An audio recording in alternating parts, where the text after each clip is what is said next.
Fala, igreja abençoada do Senhor, tudo bem com vocês, amados irmãos e irmãs? Enfim, estamos aqui juntos mais uma vez para mais um estudo, né? Aqui da IBN. Antes de mais nada, boa noite àqueles que vão assistir esse vídeo à noite, bom dia àqueles que assistiram de manhã e boa tarde àqueles que assistirão à tarde, enfim. Deus nos abençoe, que Deus nos edifique, que a palavra do Senhor, ela traga a nós sabedoria e entendimento. Amém? Queria compartilhar com vocês um estudo sobre a igreja que queremos ser, né? Esse título eu já ministrei alguma coisa no culto nos lares sobre essa ministração, sobre esse estudo, e eu queria compartilhar isso com toda a igreja, né? E com todos aqueles que forem assistir, porque eu acho interessante essa pergunta, né? E que tipo de igreja eu quero ser, né? Que tipo de igreja que eu quero que a minha comunidade caminhe, né? Então, não tem exemplo melhor do que a igreja de Atos, na verdade. Então, eu queria ler aqui para vocês Atos 2, do 42 ao 47. Diz assim: eles se dedicavam ao ensino dos apóstolos e à comunhão, ao partir do pão e às orações. Todos estavam cheios de temor e muitas maravilhas e sinais eram feitos pelos apóstolos. Os que criam mantinham-se unidos e tinham tudo em comum. Vendendo suas propriedades e bens, distribuíam a cada um conforme a sua necessidade. Todos os dias continuavam a reunir-se no pátio do templo, partiam ao pão em suas casas e juntos participavam das refeições com alegria e sinceridade de coração, louvando a Deus e tendo a simpatia de todo o povo. E o Senhor lhes acrescentava diariamente os que iam sendo salvos. Amém? Então essa é a igreja que eu acredito que todos nós desejamos, não é verdade? Então a igreja primitiva é um modelo mais excelente para todas as outras, em todos os tempos e em todos os lugares. Esta igreja tornou-se uma referência de igreja fiel, digna de ser imitada. Ao vermos em nossos dias as mais variadas igrejas com as mais diversas liturgias, diferenças doutrinárias e denominações, nos perguntamos: qual é a igreja que queremos ser? Então, ao olharmos para a igreja no livro de Atos 12, encontraremos as marcas de uma igreja verdadeira. Alguém já disse: só conseguiremos enxergar o futuro com os olhos do passado, e isso é uma verdade. Porque para que você caminhe e tenha sucesso no futuro, você precisa olhar para trás e ver os erros que você cometeu, para que você não os cometa novamente. Você precisa ver o sucesso que te trouxe até onde você está hoje, para que você continue tendo sucesso, para que você continue progredindo e avançando, né? Olhando para trás, nós olhamos os nossos erros e entendemos que daquela forma não é a forma certa, né, de continuar andando ou pensando ou agindo, enfim. Quando olhamos para a igreja de Atos, percebemos que aquela igreja tinha tudo em comum. E sim, com certeza eu quero fazer parte de uma igreja assim. Quero ser igreja, quero ser um transmissor da palavra do Senhor desta forma. Amém? Então eu separei alguns tópicos e a gente vai desdobrando aqui e vamos compartilhando eles. Amém? O primeiro tópico diz assim: queremos ser uma igreja comprometida com a verdade. Amém? A igreja que nasceu como fruto do derramamento do Espírito e da exposição ungida das Escrituras perseverava na doutrina dos apóstolos. Não há igreja verdadeira sem a doutrina apostólica. Onde as verdades das Escrituras são negadas ou torcidas, pode haver sociedades religiosas, mas não igrejas de Cristo. Deu para entender? Ou seja, quando caminhamos de acordo com a Bíblia, com a verdade exposta na palavra de Deus, andamos conforme a vontade dele. Mas quando distorcemos a palavra para que de alguma forma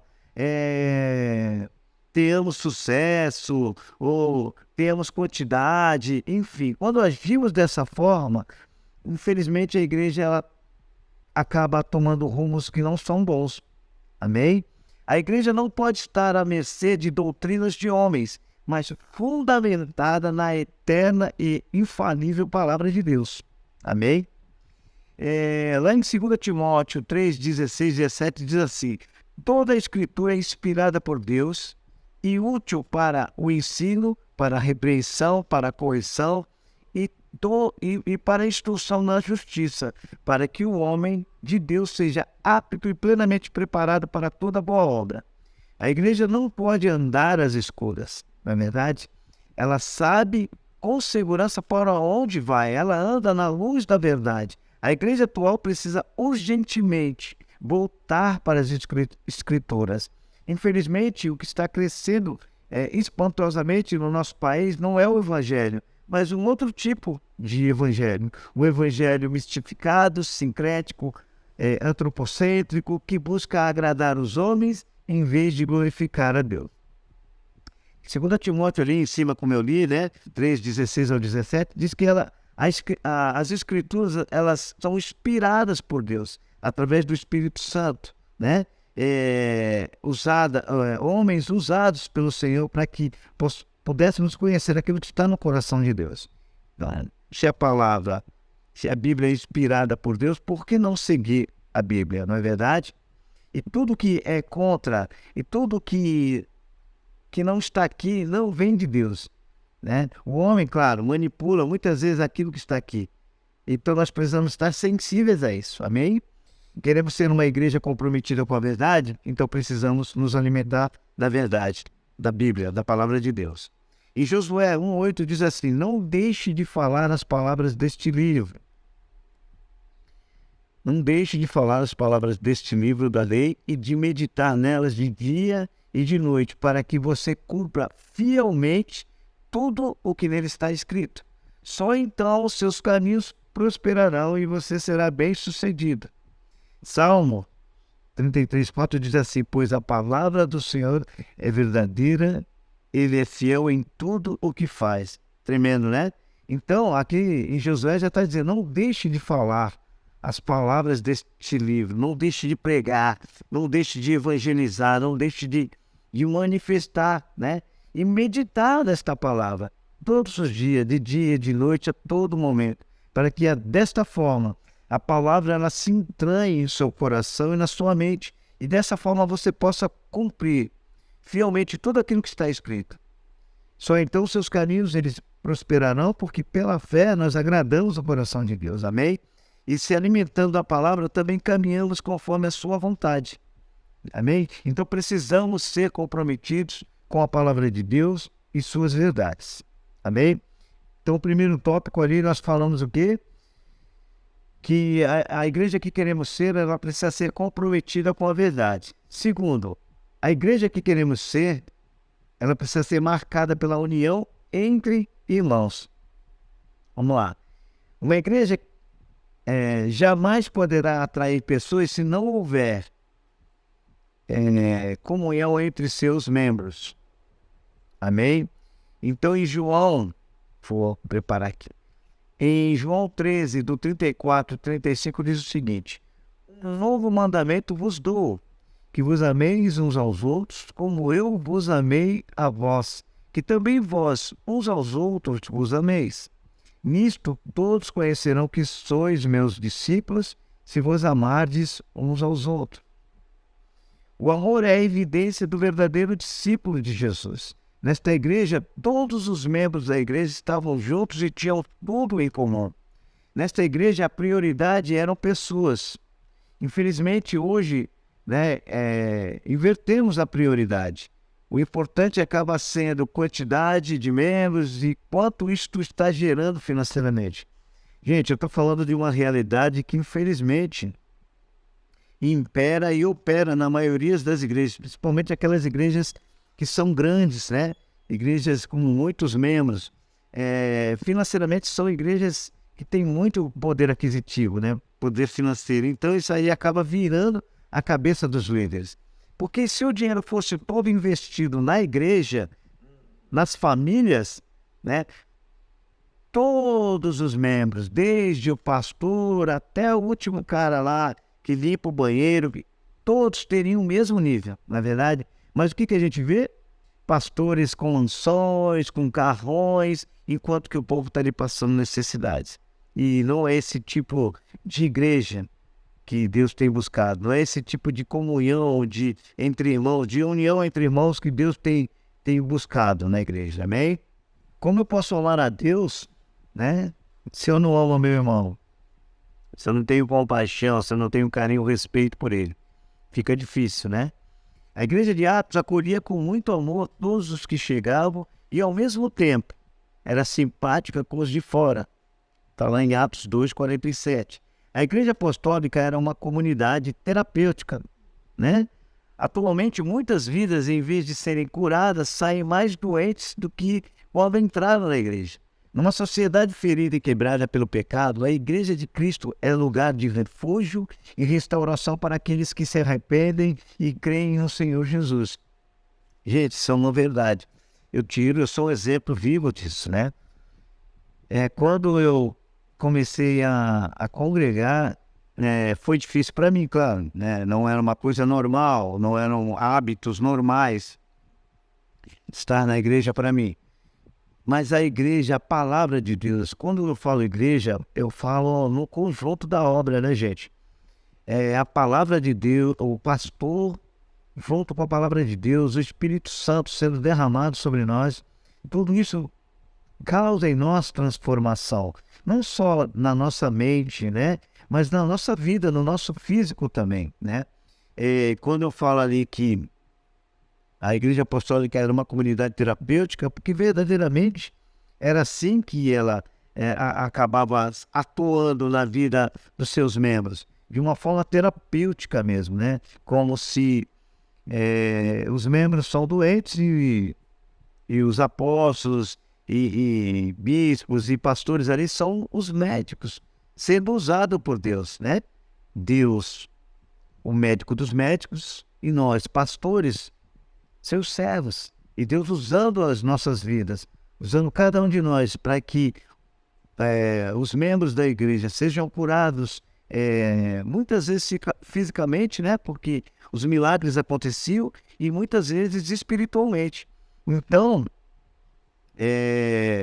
quando a união entre irmãos e quando a comunhão, nós temos esse privilégio de ministrar uns aos outros, de, através das nossas vidas, dos nossos dons, levar cura, transformação, libertação, ajuda financeira.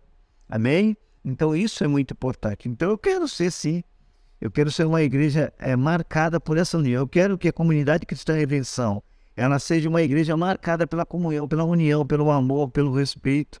Amém? Efésios 4, do 4 ao 7, diz assim: há um só corpo e um só espírito, como também fostes chamados em uma só esperança da vossa vocação. Um só Senhor, uma só fé, um só batismo, um só Deus e Pai de todos, o qual é sobre todos, e por todos e em todos vós. Mas a graça foi dada a cada um de nós segundo a medida do dom de Cristo. Aleluia. Amém? Então que você possa ter esse sentimento, esse prazer de estar em comunhão, de estar em união. Eu penso assim, né? O desejo de ajudar, o desejo de abençoar, isso é tão maravilhoso. Você ter essa oportunidade, às vezes, claro, né? Financeiramente, às vezes a gente está tão apertado, mas é tão bom quando você abençoa, não só financeiramente, mas através de um abraço, de uma oração, de palavras, né? De incentivo. Poxa vida, isso transforma a vida das pessoas. Amém? Vamos falar aqui do terceiro tópico. Quero ser uma igreja que ora. Gente, eu estava compartilhando com o Tom e com o Paulo, né? Nessa quarta-feira, dia 1º, teve reunião do presbitério, a gente estava compartilhando o quanto é necessário orar, né? O quanto a gente precisa estar orando pela igreja, pela nossa nação, pelas igrejas da nossa nação. Então, isso como que eu posso dizer? É essencial. Amém? 1 Tessalonicenses 5,17 diz: orem sem cessar, continuamente. Orem. A igreja de Jerusalém não apenas acreditava na oração, ela orava. Não apenas tinha uma correta teologia sobre oração, ela orava. As reuniões de oração em muitas igrejas estão morrendo. A igreja contemporânea desaprendeu de orar. Temos grandes livros sobre oração, mas não oramos. Pregamos sermões sobre oração, mas não oramos.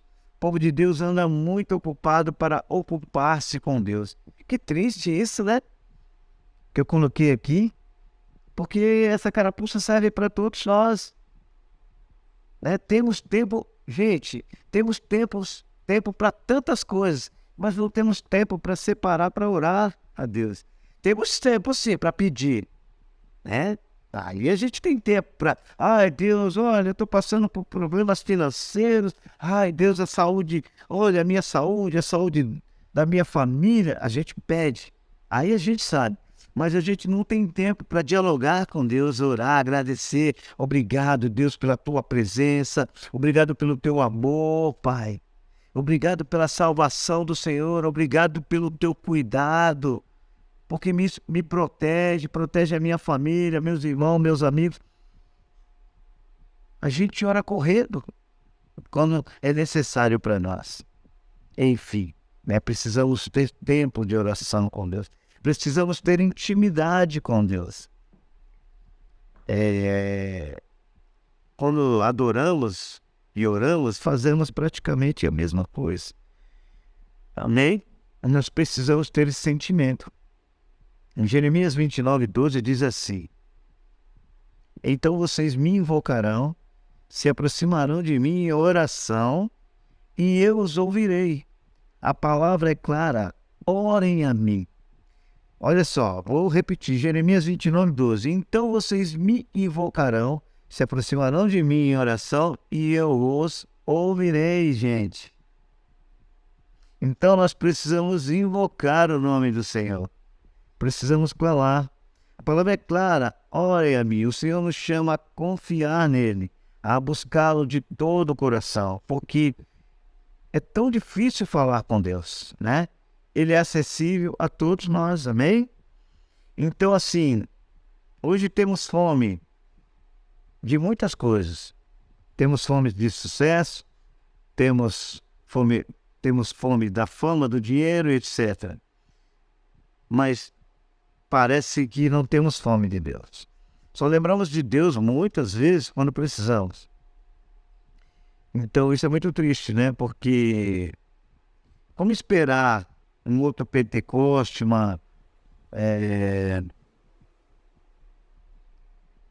quando a gente fala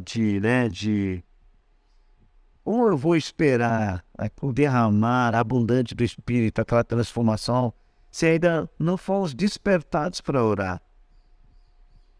Esse Pentecoste vem através da oração. O avivamento, lembrei a palavra, o avivamento só vem pela oração, e esse avivamento acontece primeiramente em mim, gente.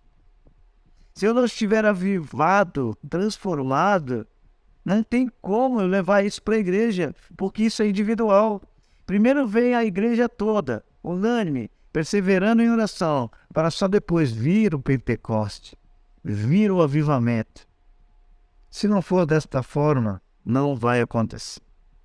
Amém? E para encerrar aqui, uma passagem que todos nós conhecemos, 2 Crônicas 7:14, para encerrar esse tópico, tá? O terceiro, tem mais um. 2 Crônicas 7:14 diz assim: e se o meu povo, que se chama pelo meu nome, se humilhar e orar, e buscar a minha face, e se converter dos seus maus caminhos, então eu ouvirei dos céus, e perdoarei os seus pecados, e sararei a sua terra. Ou seja, precisamos orar. Precisamos orar muito uns pelos outros. Precisamos orar pela nossa nação, pela nossa igreja. Precisamos clamar o nome do Senhor. Amém? Só desta forma, eu acredito que Deus, Ele vai nos ouvir e vai transformar, né, as nossas vidas, a nossa comunidade. Amém? E o último tópico aqui, Que tipo de igreja que eu quero ser? Uma igreja que cresça diariamente. E quando eu falo assim, que tipo de igreja eu quero ser, eu estou falando também da comunidade, né? Eu quero que a minha igreja cresça, que a minha igreja floresça, que ela seja um local de alívio. Amém? Vou ler aqui para que vocês entendam, né? Deixa eu abrir aqui em 1 Coríntios. Ele diz aqui, 1 Coríntios 3:6. Eu plantei, Apolo regou, mas Deus é quem fez crescer. Amém? Enquanto a igreja crescia em graça e santidade, Deus a fazia crescer em número, qualidade, que gera quantidade. Quando a igreja planta e rega, Deus dá o crescimento. Quando a igreja vive o que prega e testemunha no poder do Espírito, Deus faz crescer a igreja. A igreja apostólica crescia em 3 dimensões, né? Eu vou passar 3 tópicos para vocês aqui, daquilo que eu achei interessante na igreja de Atos. Primeiro, ela crescia para cima. Como assim? A igreja cresce para cima em adoração. O fim principal do homem é glorificar a Deus. Deus e não o homem é o centro da missão da igreja. Adorar a Deus não é apenas um momento do culto coletivo, mas entoamos hinos e ouvimos a palavra. Toda a nossa vida deve ser uma vida de adoração. Não podemos separar a vida particular da adoração coletiva. Que doideira, né? E é isso que eu entendo. É dessa forma que eu entendo as coisas. Né? Eu ministrei um louvor domingo retrasado. Domingo passado eu preguei. Domingo retrasado eu ministrei um louvor e eu compartilhei ali de uma das canções que eu ministrei sobre essa adoração, sobre você se entregar a Deus. Precisamos entender o seguinte: quando ele fala que a igreja crescia para cima em adoração, é porque ela não está olhando para homens. Estavam ali os apóstolos, mas eles sabiam que os apóstolos eram apenas mensageiros do Senhor. Então eles adoravam além dos apóstolos, eles buscavam aquele que estava no alto. Eles adoravam a Deus. Amém? Então eles tinham esse propósito, esse compromisso de adorar a Deus. Amém? Outra coisa importante, precisamos adorar em coletividade, né? Desta forma, a igreja ela será abençoada. Terceiro, o crescimento para dentro. A igreja cresce para dentro em comunhão, onde há comunhão fraternal. Não há adoração verdadeira a Deus. Né? Se não há comunhão, se a gente não consegue amar uns aos outros e manifestar isso, fica difícil. Né? Então, onde há perdão, onde não há perdão, o inimigo prevalece. Então não podemos amar a Deus e odiarmos os irmãos ao mesmo tempo. Deus ordena a bênção e a maldição. Deus ordena a bênção e a vida onde os irmãos vivem em união. Então a igreja ela crescia para cima em adoração, ela tinha o crescimento para dentro entre os irmãos, o amor, e ali o espírito prevalecia. Amém? E também o terceiro, o crescimento para fora. A igreja cresce para fora por meio da evangelização. Uma igreja saudável não vive para si mesma. Ela não é narcisista. A igreja deve buscar os perdidos. Sua missão é anunciar o evangelho a toda criatura e fazer discípulos de todas as nações. A evangelização deve arder em nosso coração. A evangelização deve ser um estilo de vida de todo cristão. Quão triste é saber que muitos cristãos não conseguem ganhar vidas porque tem vergonha, tem medo, porque acha que isso só cuida dos pastores. Não, não é, gente. Esse é o chamamento de todo cristão. Pregar o evangelho a toda criatura. Amém? Para finalizar esse estudo, eu deixei uma frase aqui: uma igreja que não evangeliza precisa ser evangelizada. Então, eu sei que nós estamos no processo, né? Eu peço a Deus para que tenha misericórdia de nós. Amém? Assim, espero que aquilo que eu compartilhei aqui, né, isso tudo é um curto, não tem nada para esticar aqui. Espero que abençoe a sua vida e que você possa refletir sobre que tipo de igreja você quer ser. Que tipo de igreja você quer que faça diferença. Amém? Então, ore a Deus por isso. Amém? Eu vou encerrar orando aqui e depois a gente fecha esse tempo. Amém? Senhor, meu Deus, em nome de Jesus, obrigado pela oportunidade que o Senhor me deu de estar ministrando meus irmãos através aqui desse estudo. Eu oro, meu Deus, que todo aquele que for assistir, o Senhor possa falar com essas pessoas, o Senhor possa falar com os meus irmãos, o Senhor possa ministrá-los sobre que tipo de igreja queremos ser, fazer diferença. Que o Senhor possa derramar do Teu Espírito Santo, Pai, sobre os lares. Todos aqueles que assistirem este estudo possam ser tremendamente abençoados. Que seus lares sejam repletos e abundantes da Tua alegria, da Tua paz e do Teu Espírito Santo. Mais uma vez te agradeço, abençoa, Pai, todos aqueles que forem assistir.